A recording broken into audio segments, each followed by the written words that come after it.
Bonjour à tous, bienvenue sur la chaîne Techno 01net et bienvenue pour ce nouveau grand talk depuis le Web 13. Et après avoir évoqué l'Internet dans 10 ans, c'était hier, un talk d'ailleurs qu'on vous propose de retrouver sur la chaîne Techno 01net. Place maintenant à l'un des sujets du moment, Jérôme. On va évoquer maintenant les objets connectés. Oui, et en plus, c'est vrai que c'est un petit peu notre dada sur la chaîne Techno 01net, les objets connectés. On en parle régulièrement.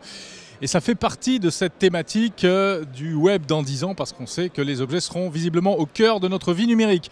On va en parler tout de suite, en longueur, avec nos invités qu'on vous présente dans un instant.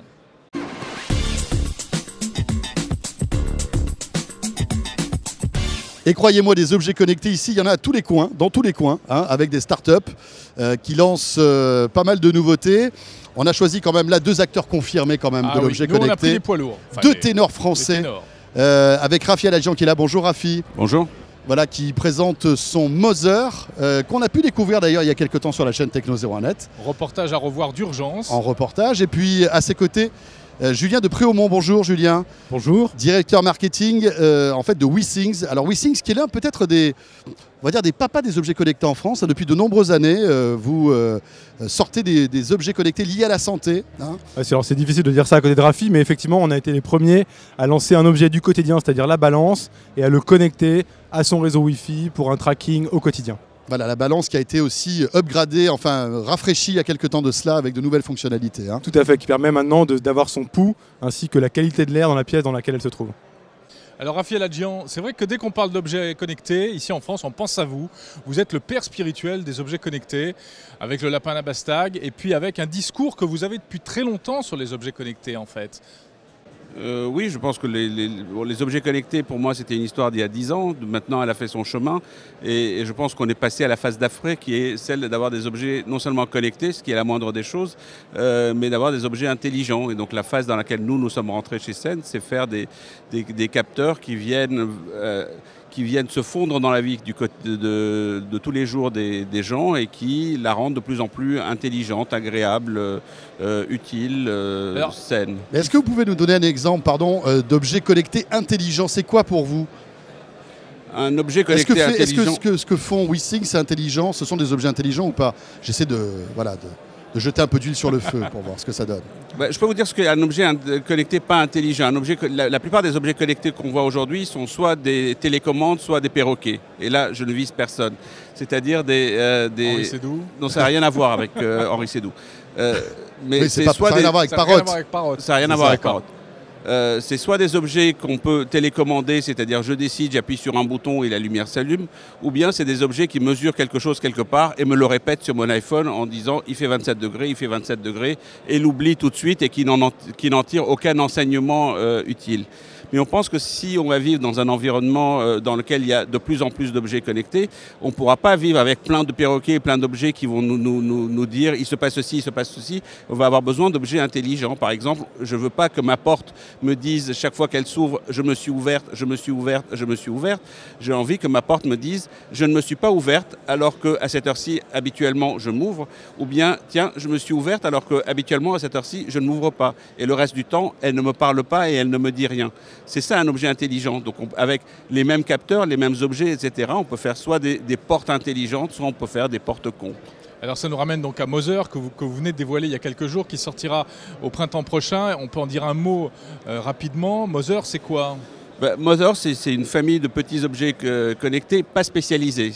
On voulait que les gens puissent changer de besoin, changer d'avis du jour au lendemain. Un jour, vous prenez des médicaments et vous avez envie de savoir si vous les oubliez. Un jour, vous dormez mal. Un jour, vous avez envie de faire de l'exercice. Mais vous n'avez pas besoin chaque fois de racheter un objet entre 100 et 200 euros chaque fois que vous avez un problème ou la moitié d'un problème. Parce qu'on va pouvoir le faire pendant un certain temps, mais il y a un moment où on ne pourra pas acheter un objet pour chacun de nos besoins. Alors, les cookies que nous avons imaginés, c'est des choses qui sont reprogrammables et que l'utilisateur peut... Donc ces petits capteurs... C'est des petits capteurs que l'utilisateur place sur la brosse à dents de ses enfants et sur la sienne, qu'il place sur le pilulier de sa mère pour savoir si elle prend ses médicaments, qu'il place sur son arrosoir pour savoir s'il arrose suffisamment ses plantes jusqu'au jour où elle meurt. C'est des capteurs pour la vie de tous les jours. Avec la maman qui surveille. Et la maman, elle est là pour veiller. Ça ressemble un petit peu à Feu le lapin à Bastag. On ne se refait pas. Ouais. Vous avez bien les formes arrondies, visiblement. D'autant plus que c'était une maman, malgré tout, il fallait lui donner une forme féminine. Juste, on avait fait un parallélépipède rectangle, ça aurait été plus. Alors il y a deux parpaing pièces communicant. maîtresses dans Mother, donc l'objet, on va dire, qui se connecte à la box, qui s'appelle Mother, et donc ces petits capteurs qui vont discuter avec donc Mother.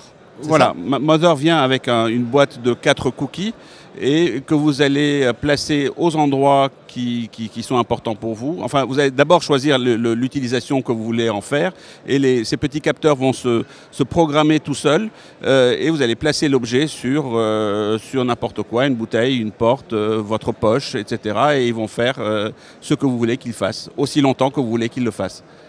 Alors, Julien, mettre de l'intelligence dans les objets connectés, c'est votre préoccupation aussi parce que c'est encore plus dur que de simplement raccorder des objets entre eux. Tout à fait, je crois qu'il y a 10 ans, effectivement, le fait d'être connecté simplement, c'était déjà génial. Aujourd'hui, je crois qu'on a vraiment la même définition de l'intelligence, c'est-à-dire que c'est un objet qui va vous renvoyer de l'information et il y a une espèce de dialogue qui va se former. Alors effectivement, il va vous donner des alertes si une porte doit être ouverte et qu'elle est fermée, mais il peut aussi vous challenger, c'est-à-dire que quand vous avez un tracker d'activité sur vous... Ça, c'est le nouveau capteur WeSings. Donc ça, c'est le Pulse qui est notre tracker d'activité. Il va vous indiquer votre niveau d'activité et il va vous challenger, soit parce que vous voyez votre courbe et l'évolution, soit parce que vous allez vous battre avec vos amis. Il va vous challenger à en faire plus. Donc l'intelligence, c'est aussi le fait d'être challengé par les objets. Et ça, c'est vraiment nouveau.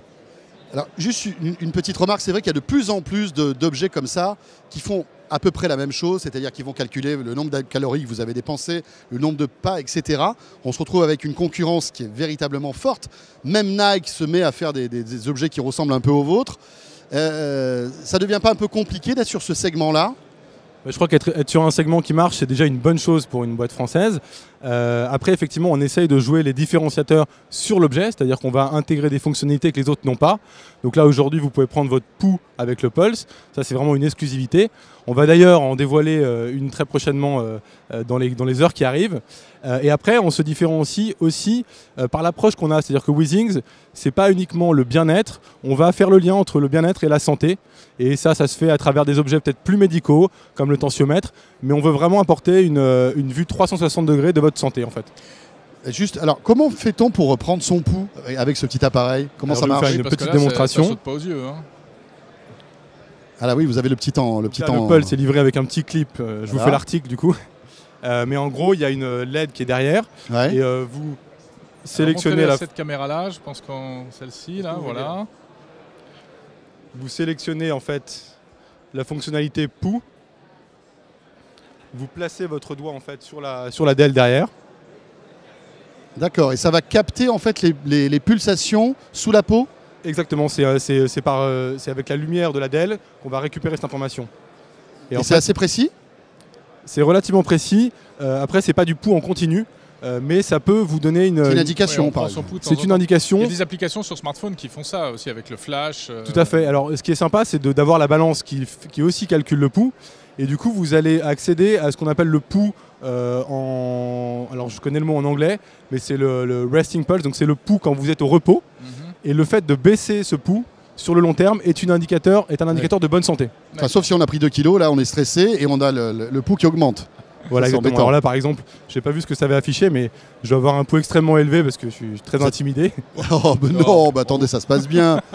Non, tout va bien. Alors, vous êtes spécialisé dans tout ce qui est objet, on va dire, de e-santé. Alors, je ne sais pas si c'est tout à fait le mot, parce qu'on surfe entre la santé et le bien-être. On est vraiment entre les deux. C'est quoi le concept ? C'est quoi le concept et jusqu'où vous pouvez aller et où vous ne pouvez pas aller, en fait ? C'est une très très bonne question parce qu'aujourd'hui, on entend beaucoup parler du quantified self, c'est-à-dire que les gens qui vont mesurer tout un tas de choses, finalement pour le plaisir de mesurer. Nous, ce qu'on souhaite, c'est vraiment apporter une solution et on voit le lien se faire entre le quantified self et la santé. Et ce lien, on le voit à travers une révolution dans la prévention. C'est-à-dire que si je capte et que je prends connaissance de mes tendances, je vais avoir un autre rapport à la prévention. Et la prévention, c'est tout un aspect culturel de la manière dont on gère la santé. Donc c'est vraiment essentiel et c'est en ça qu'on veut vraiment contribuer à cette révolution santé et pas seulement bien-être. Alors, bon, messieurs, là, nous, on est tous geeks, donc on adore, ça nous fascine, on veut une Mother, on veut un Pulse, etc. Mais est-ce qu'on n'est pas encore quand même un peu dans le gadget ? Ces objets-là, ça fait déjà maintenant un certain temps qu'on en trouve sur le marché. On a l'exemple autour de soi de gens qui ont investi, ça coûte en plus, il faut le dire, quand même un certain prix. Et puis beaucoup de gens le laissent tomber au bout de quelques mois, ils ne l'utilisent plus.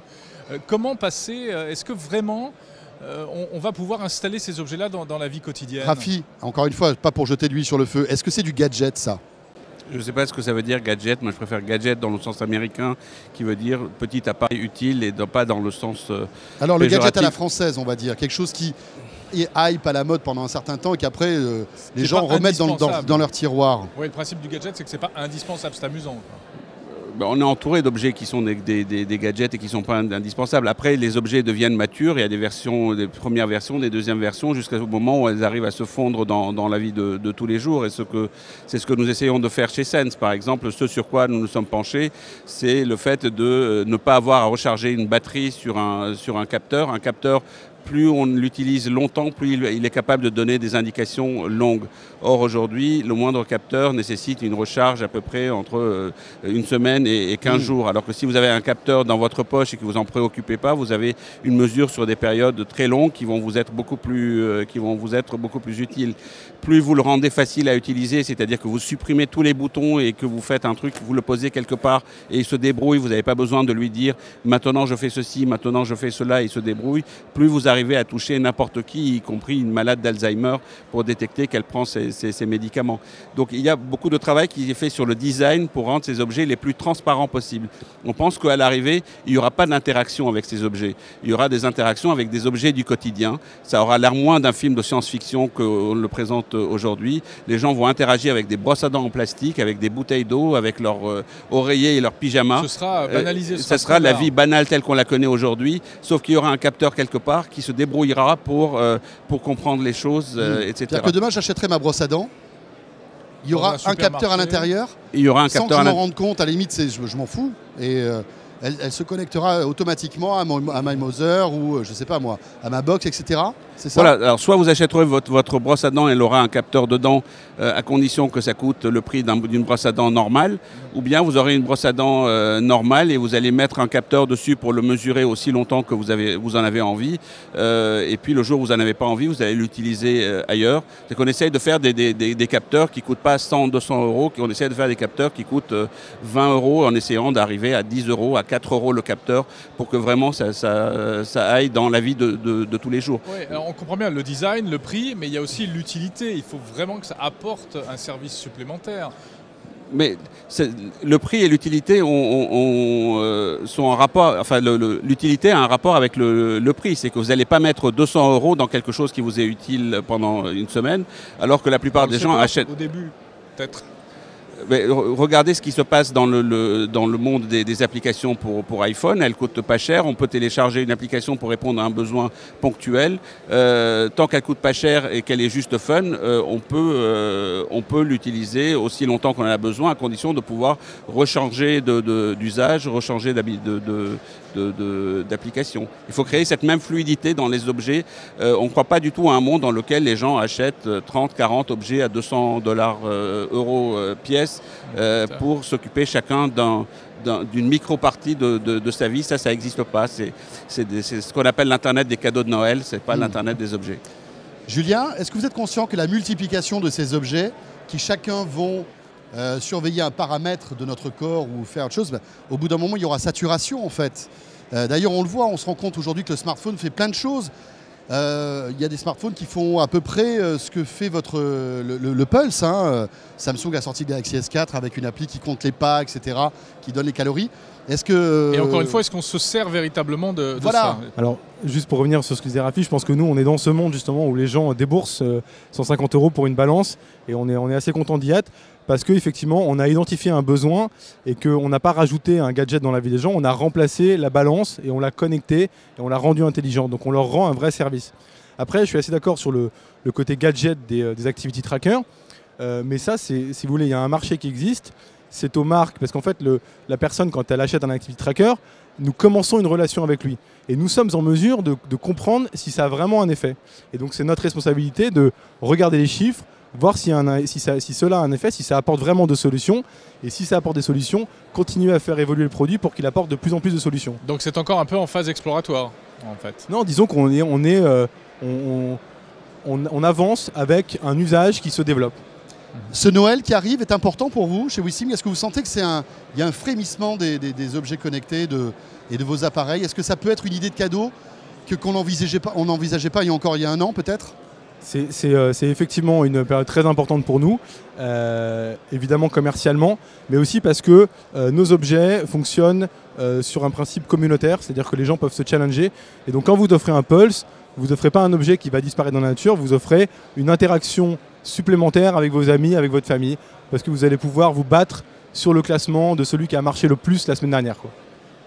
Messieurs, vous allez regarder, on va vous montrer là tout de suite l'une des innovations qui sont présentées ici au Web13.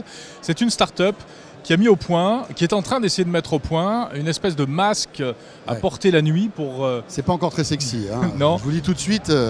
Pour mieux dormir, regardez. Intel Clinic create a unique world's first smart sleeping mask measuring your brain waves, eye movement and muscle tension. Analyzing those signals with artificial intelligence methods and allowing you to sleep less but much more efficient. It looks like just a normal mask which you wear during traveling by plane, for example, but there is huge electronic inside. You just normally put on your face and the mask start track your sleep. There is an application on the smartphone which shows you all your sleep data and allows you to control the headband. Voilà, alors c'est encore du concept dans l'impression, ça s'appelle Intel Clinic. Qu'est-ce que vous en pensez? Le fait de, comme ça, monitorer son sommeil, c'est too much ou ça a un sens, Rafi? Je pense que ça a un sens, que ça c'est très utile. Je l'ai fait pendant très longtemps, je continue à le faire. La question n'est pas de savoir... Vous le faites avec quoi? Avec des cookies, avec des choses que je fabrique. Oui, vous fabriquez vos propres produits. J'ai cookies. testé l'ensemble des produits concurrents depuis 3-4 ans. La chose la plus difficile dans les activités de sommeil, c'est comment je peux ne pas changer mon cérémonial de coucher. Moi, le soir, je me brosse les dents, je mets mon pyjama et je vais au lit et me dire il faut que je dois porter un appareil de plus sur moi, que je dois brancher un appareil, que je dois faire des trucs et des rituels qui ne sont pas les miens. Le pire, c'est que ça va faire. vous empêcher de dormir, donc ça va fausser les résultats. Et après, on s'en sort plus. Voilà, le plus important, c'est de ne rien changer à ces rituels. Pourquoi la balance WeSing est un objet formidable? C'est qu'elle n'a rien changé à mes rituels. Je suis toujours monté sur une pèse personne tous les matins en me levant. Un jour, cette balance, elle était connectée, mais ça n'a rien changé à mes rituels. Elle est rentrée dans ma vie. C'est des objets comme ça qu'il faut. Alors que des choses artificielles, là, pour le coup, c'est gadget au sens américain et au sens français du terme, qui est que c'est une espèce de périphérique, de prothèse qu'on va se mettre dessus, qui est très visible et compliqué, et ça ne va pas marcher. On le disait tout à l'heure, le design est très très important et on sent que les entreprises comme les vôtres font de plus en plus d'efforts dans ce domaine. Vous pensez que ça contribue et ça peut encore plus contribuer à l'adoption des objets connectés? Je pense que c'est pas que ça contribue, c'est que c'est essentiel pour l'adoption des produits et pour les faire adhérer dans le quotidien des gens. Et ça, je pense que c'est quelque chose qu'on partage clairement.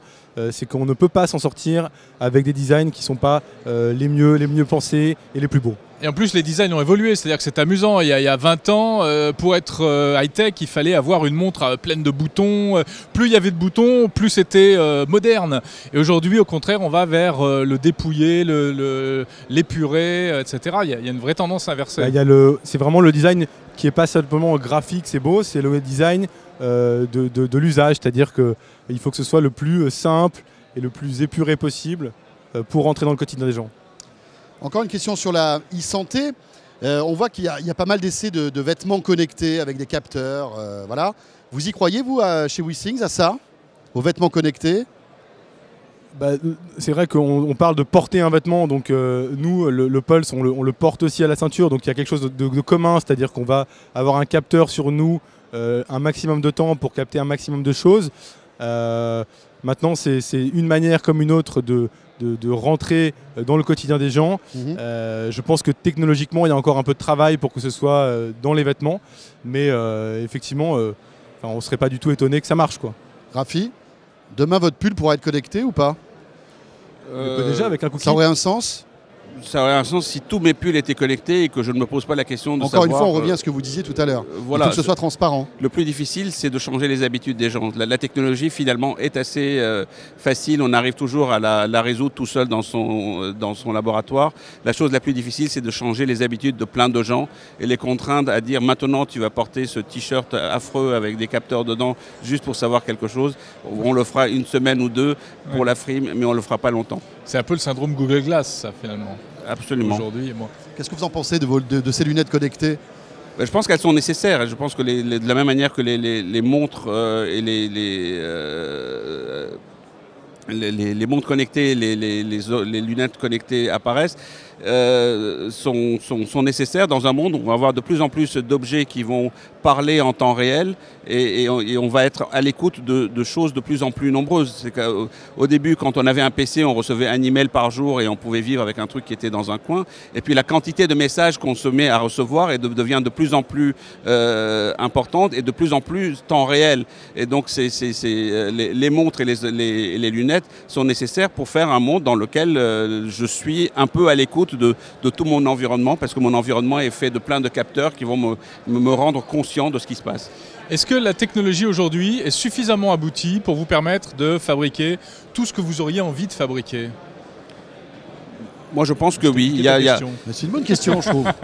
Alors, je vais y aller de mon couplet sur la France. C'est que je pense qu'on a une tendance en France à considérer que mais non, tout ça n'est pas au point, il faut attendre le standard qui va sauver l'humanité, etc. Ouais. Et toutes ces raisons qui disent attendons d'y aller, etc. Et la sécurité, et la vie privée, enfin toutes ces choses qui nous rassurent pour ne pas y aller. Ouais. Je pense qu'aujourd'hui, il y a suffisamment de technologie, il y a suffisamment d'options, de réseaux, d'infrastructures pour faire des choses. Il y a tout ce qu'il faut. Il y a peut-être pas tout ce qu'il faut, mais on le saura après. Mais de toute façon, il n'y aura pas les technologies tant qu'on ne fait pas les objets. Le premier jour du web, il n'y avait rien qui marchait, ça servait à rien et c'était moche. Et puis c'est devenu meilleur. Je pense qu'il y a tout ce qu'il faut et il y a aussi des ingénieurs. Moi, je vous invite à venir dans les bureaux de Weezing. C'est vrai qu'on a l'impression qu'il n'y a vraiment aucune limite en termes de technologie, d'innovation. La seule limite que ces gens-là ont, c'est l'imagination. Vous êtes très optimiste parce que quand même les problèmes de batterie qu'on vit au quotidien, alors c'est vrai, vous parlez des cookies où vous avez réussi à mettre une pile qui les fait durer 1 an, mais c'est exceptionnel. En général, aujourd'hui, nos smartphones, les montres connectées, tous ces trucs-là, on bute... on sent que la techno bute en fait sur l'énergie. C'est peut-être ça le dernier... Le dernier hic qu'on n'arrive pas véritablement à régler, non? Effectivement, c'est quelque chose sur lequel on travaille. Nous, notre pulse est plus performant en termes de... Ça tient combien de temps, par exemple? Ça tient 10 jours. Ah ouais. Et c'est vraiment plus que tous les autres concurrents. Mais c'est vrai que c'est un challenge. La gestion de l'énergie est un challenge, comme beaucoup d'autres. Mais on voit aussi que ça change très vite. Ce que fait Mother à ce titre-là. Par exemple, les matériaux souples, alors on commence à parler des écrans incurvés, puis peut-être des écrans souples, et puis peut-être un jour des composants souples. C'est des choses que, évidemment, vous aimeriez avoir entre les mains nous, on parle des usages. On parle vraiment on a un certain nombre d'obsessions qui est comment on va être le plus transparent et se fondre le plus possible dans la vie des gens. Donc, si avoir des écrans souples permet d'atteindre ça, on les utilisera. Sinon, c'est jamais que des choses qui sont rigolotes. Je suis assez d'accord. C'est la technologie comme un moyen, quoi. C'est vraiment ça qu'on... Très bien. Bon, Rafi, alors Mother sort en mars, c'est ça? Mais on peut le précommander aujourd'hui sur sensmother.com. Voilà, on invite tous ceux qui nous regardent à le faire pour découvrir. Voilà. Et quand est-ce que sort Phaser alors? Parce qu'on attend la suite.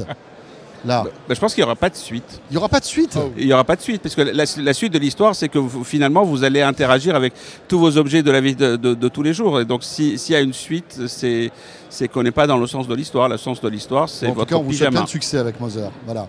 C'est la mer comme point final des nouveautés là, présentées en janvier, j'imagine? Oui, nous, Weezing, chaque année, c'est le CES à Las Vegas où on prévoit des annonces.